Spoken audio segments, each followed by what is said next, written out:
στην κατάλληλη θερμοκρασία, να ταΐσεις το μωρό και μετά να κοιμηθείς, αν δεν έχεις ξαγρυπνήσει μέχρι τότε.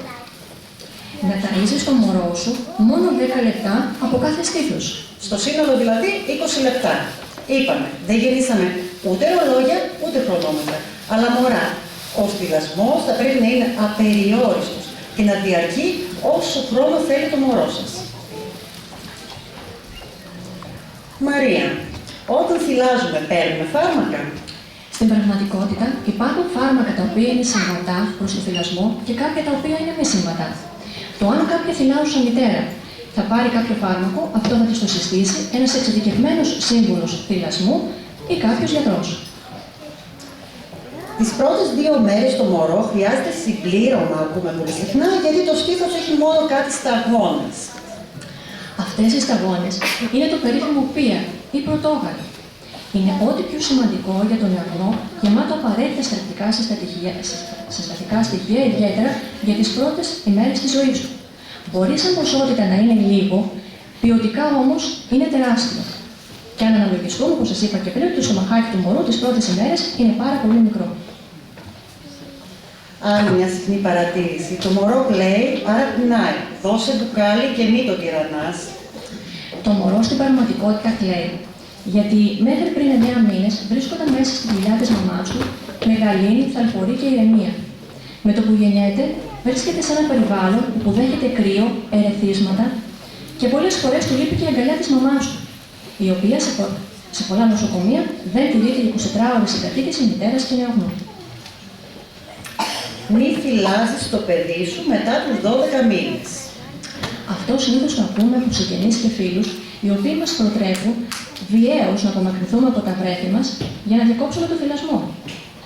Αντίθετα, πετυχαίνουμε λάθος αποτελέσματα, γιατί θα γεμίσουμε ένα παιδί γεμάτο ανασφάλειες, γεμάτο κενά συναισθηματικά και παλινδρομήσεις. Αντίθετα, ένα 2,5 ετών νεογνώ, το οποίο γερνάει από τον παιδικό σταθμό και συνειδητοποιημένα επιθυμεί να θυλάσει, να είστε σίγουροι ότι εκείνο το παιδί θα γίνει γεμάτο συναισθηματικό κόσμο πλούσιο, αυτοπεποίθηση και αυτοεκτίμηση. Να δίνεις νερό στο μωρό γιατί διψάει και χαμομήλι όταν πονάει η κοιλίτσα. Κανένα σοβαρό σύμβουλος θυλασμού και κανένας παιδίατρος δεν θα έδινε μια τέτοια συμβουλή. Το νερό απαγορεύεται να δίνεται τις πρώτες ημέρες της ζωής του, καθώς το πρωτόγαλα είναι εκείνο το οποίο παρέχει όλα τα απαραίτητα θρεπτικά συστατικά στοιχεία. Το χαμομήλι ενδεχομένως να μπει στο διαιτολόγιο του βρέφους και αν το κρίνουν οι ειδικοί μετά τον 6ο μήνα ή όταν συμπληρώσει το πρώτο έτος της ζωής του. Και αν έρθει η στιγμή να δώσετε χαμομήλι, φροντίστε να είναι το φυσικό χαμομήλι και όχι εκείνο το οποίο κυκλοφορεί σε σκόνη που περιέχει μεγάλη περιεκτικότητα σε ζάχαρη. Όταν το μωρό ξεκινήσει να τρώει στερεές τροφές, να αρνείστε το στήθος. Για να τρώει περισσότερο, όπως λέμε πολλοί, και να αντικαταστήσουμε τις στερεές τροφές, που πλέον έχουν στερεές τροφές. Σε καμία περίπτωση, λοιπόν, δεν χρειάζεται το μωρό να διακόψει τον θυλασμό όταν έχουν ξεκινήσει στερεές τροφές. Αντίθετα, μπορεί παράλληλα με το μητρικό θυλασμό και οι στερεές τροφές να είναι χωρίς να δημιουργηθεί κανένα πρόβλημα στην εκπαίδευσή του προς τις στερεές τροφές. Ποιοι είναι τώρα οι χρυσοί κανόνες? Έχουμε και άλλους. Συγγνώμη, έχουμε τους άλλους. Λέει, ανησυχώ γιατί στο πρώτο μου παιδί το γάλα μου κόπηκε γρήγορα. Όταν θυλάζουμε σωστά λοιπόν, το γάλα δεν κόβεται. Γιατί όπως είπαμε, υπακούει το νόμο της ζήτησης και της προσφοράς. Από εσάς εξαρτάται λοιπόν αν θα διατηρήσετε ή όχι το θυλασμό. Η λύση είναι απλή. Όταν το μωρό πεινάει, δώσετε το δικό σας γάλα. Έχω δίδυμα και ανησυχώ μήπως δεν φτάνει το γάλα μου και για τα 2 μου παιδιά. Όπως είπαμε και πάλι, ο θυλασμός υπακούει το νόμο της ζήτησης και της προσφοράς. Συνεπώς, μεγαλύτερη ζήτηση, περισσότερη προσφορά. Η μητέρα με τα δίδυμα όμως θα πρέπει να φροντίσει να ξεκουράζεται αρκετά, να τρώει καλά και να προσπαθήσει να θυλάζει συγχρόνως και τα 2 τα παιδιά της, ούτως ώστε να εξοικονομήσει χρόνο. Το μωρό μου γεννήθηκε πρόωρα και είναι στη μονάδα εντατικής νοσηλείας. Μπορώ να θυλάσω? Βεβαιότατα. Το δικό σου γάλα είναι η καλύτερη τροφή για το μωρό σου. Αν όμως το μωρό είναι μικρό και αδύναμο, τότε θα πρέπει να βγει το γάλα η μητέρα, να το καταθέτει στην τράπεζα μητρικού γάλακτος και από εκεί να δίνει το γάλα με καθετήρα. Επίσης, θα πρέπει να προσπαθεί να διατηρήσει τη γαλουχία με συχνές αντλήσεις ημερησίως. Εσύ κανόνες θυλασμού. Κανόνες στο θυλασμό δεν υπάρχουν. Κάθε μωρό θα φάει όσο θέλει και όποτε θέλει. Όση είναι η ζήτηση, τόση είναι και η προσφορά. Έτσι θα πετύχουμε το θυλασμό μας.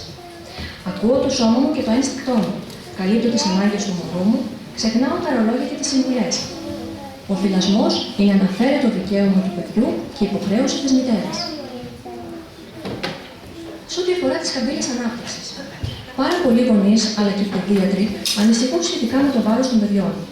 Δυστυχώς, τα βιβλιάρια υγείας των παιδιών στην Ελλάδα έχουν φτιαχτεί έτσι ώστε να φέρονται στην ανάπτυξη των παιδιών που τρέφονται μεγάλα σε σκόνη.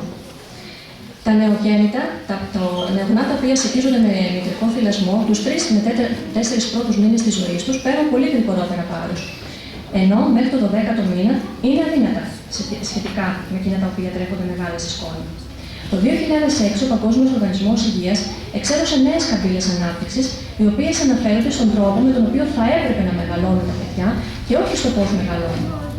Τώρα, σε ποιο σημείο της καμπύλης θα βρίσκεται ένα παιδί, δεν μας ενδιαφέρει ιδιαίτερα, αρκεί να βρίσκεται μεταξύ των όριων της υψηλότερης και της χαμηλότερης τιμής της καμπύλης. Αν ένα παιδάκι βρίσκεται σε ένα σημείο υψηλότερο από κάποιο άλλο, δεν μας ανησυχεί, καθώς αυτοί οι καμπύλες ανάπτυξης αποτελούν ένα εγχειρίδιο των παιδιάτρων, το οποίο είναι ενδεικτικό και όχι απόλυτο σε ό,τι αφορά τη σωματική κατάσταση και τον ρυθμό ανάπτυξης ενός παιδιού. Ο ρόλος του πατέρα. Και ο πατέρας έχει σημαντικό ρόλο στο θυλασμό. Ιδιαίτερα τις πρώτες ημέρες που η μητέρα είναι πάρα πολύ επιφορτισμένη, αγχωμένη, ο πατέρας θα πρέπει να είναι εκεί, να τη βοηθήσει, να τη στηρίξει σε αυτή την επιλογή της για το θυλασμό. Μπορεί να κάνει πάρα πολλά πράγματα και ο μπαμπάς με το παιδί. Να το πάρει αγκαλιά, να το αλλάξει, να τον ανουρίσει, να το χαϊδέψει. Επίσης, πολύ σημαντική είναι και η επαφή δέρμα με δέρμα του πατέρα με τον νεογνώ. Ακόμη, ο μπαμπάς μπορεί να βοηθήσει και τη μητέρα λιγάκι με τις δουλειές του σπιτιού, αφού η μητέρα θα είναι αποσιωμένη στις ανάγκες του βρέφους. Είναι γνωστές οι βλαβερές συνέπειες του καπνίσματος. Και είναι κοινώς παραδεκτό ότι όσο πιο νωρίς ο καθένας κόψει το κάπνισμα, τόσο το καλύτερο. Υπάρχει όμως μία παραπληροφόρηση σχετικά με το θυλασμό και με το κάπνισμα. Είναι τόσα πολλά τα ωφέλη του μητρικού θυλασμού που ξεπερνάν τις βλαβερές συνέπειες του καπνίσματος. Ο θυλασμός έχει πολλά πλεονεκτήματα για την υγεία του μωρού και της μητέρας. Το ιδανικό θα ήταν η μητέρα να μην κάπνιζε. Αν όμως δεν μπορεί να περιορίσει ή να διακόψει το κάπνισμα, θα πρέπει να προσφέρει το μητρικό της γάλα στο παιδί της και όχι να δίνει τυποποιημένο, προκειμένου να μπορεί να καπνίσει. Βέβαια, δεν θα πρέπει να ξεπερνάει τα 5 τσιγάρα ημερησίως. Και αυτό γιατί έχουμε δραματική μείωση του γάλακτος. Επίσης, η καπνίστρια μητέρα θα πρέπει να καπνίζει όσο το δυνατόν νωρίτερα γίνεται από το γεύμα του παιδιού. Και αυτό γιατί η ουσία της νοικοτήνης, η επίδραση της νοικοτήνης στο αίμα και άρα και στο γάλα, κορυφώνεται στη μισή με 1 ώρα περίπου μετά το κάπνισμα του τελευταίου τσιγάρου. Οπότε το ιδανικό θα ήταν η μητέρα να καπνίζει τουλάχιστον γύρω στις 2 ώρες πριν το γεύμα του παιδιού της. Χειρότερο από το κάπνισμα είναι το παθητικό κάπνισμα. Δεν θα πρέπει να καπνίζουμε στον χώρο που βρίσκεται το παιδί. Ούτε εμείς, ούτε ο πατέρας και ούτε οι επισκέπτες που θα έρθουν.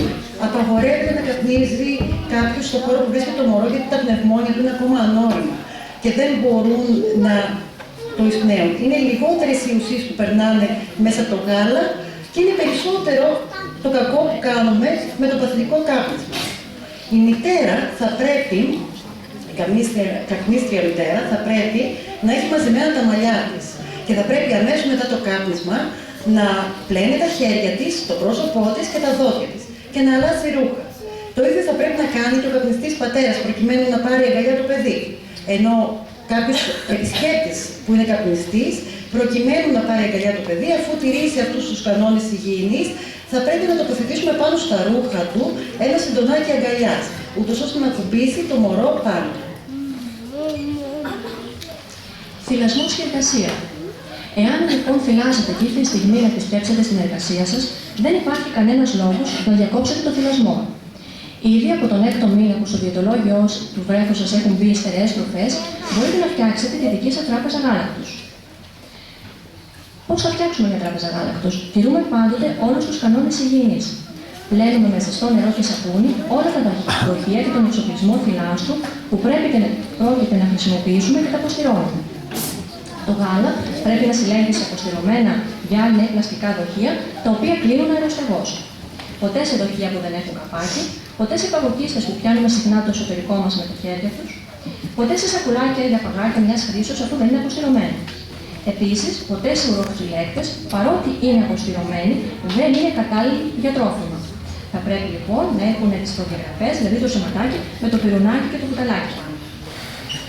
Τηρούμε και ημερομηνίες. Τοποθετούμε πάντοτε πάνω στα δοχεία μας ημερομηνίες, χρησιμοποιώντας πάντοτε εκείνο το οποίο έχει τη νεότερη ημερομηνία. Επίσης, στην εργασία σας, εάν υπάρχει χώρος ή αν μπορείτε να ζητήσετε να σας παραχωρήσουν έναν χώρο, όπου εκεί πέρα θα μπορείτε να αντλείτε το γάλα σας, έτσι ώστε να προσυγχωρήσετε. Ντυθείτε με άνετα ρούχα, έτσι ώστε να γίνεται ευκολότερα η διαδικασία. Και εν κατακλείδη, θέλουμε να σας πούμε, διαδώστε το. Σήμερα μάθατε τα ωφέλη του μητρικού θυλασμού, καθώς επίσης και το ότι όλες οι γυναίκες μπορούν να θυλάσουν. Καταρρίψαμε τους μύθους και τις λάθος οδηγίες που δίνουμε. Μπορεί τα παιδιά σας να μεγάλωσαν. Μπορεί να καταφέρετε να θυλάσετε, μπορεί και όχι. Δεν έχει σημασία. Σημασία είναι κάτι που δεν μπορεί να αλλάξει.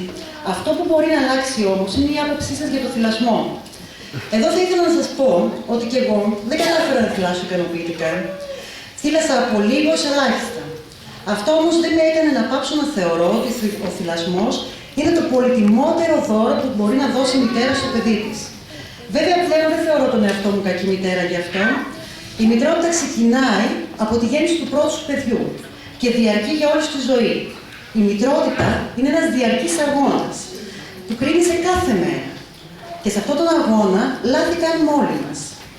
Στο μέλλον, οι αδελφοί σας, οι φίλοι σας, η κόρη σας, οι εγγονείς σας θα βρεθούν μπροστά στο δίλημμα. Να θυλάσουν ή όχι. Θέλουμε από εσάς να τους μεταφέρετε αυτά που αποκομίσατε σήμερα από εδώ.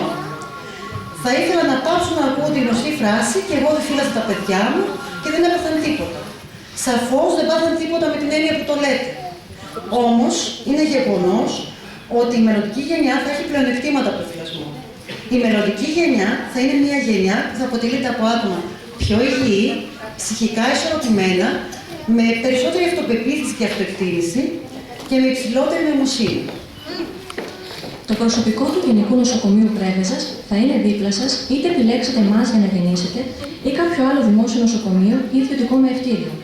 Θα είμαστε πάντα δίπλα σας, να σας κατευθύνουμε, να σας βοηθήσουμε, να σας ενισχύσουμε σε ό,τι χρειαστείτε. Ο θυλασμός είναι η μόνη απόφαση στη ζωή σας που δεν θα πρέπει να αναρωτηθείτε αν είναι η σωστή. Όλες οι γυναίκες αξίζουν την καλύτερη δυνατή πληροφόρηση. Θα πρέπει να υποστηρίζονται, να βοηθώνται, χωρίς πίεση, κριτική ή ενοχή. Είτε θύλασαν για 2 ημέρες, για 2 μήνες, για 2 χρόνια, είτε καθόλου. Θα είστε όλες υπέροχες μητέρες. Σας ευχαριστούμε.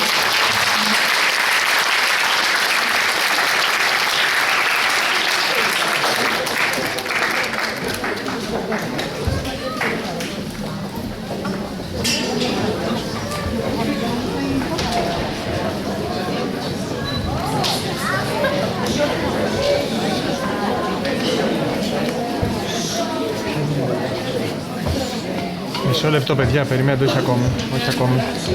Όχι ακόμη, περιμένετε λίγα.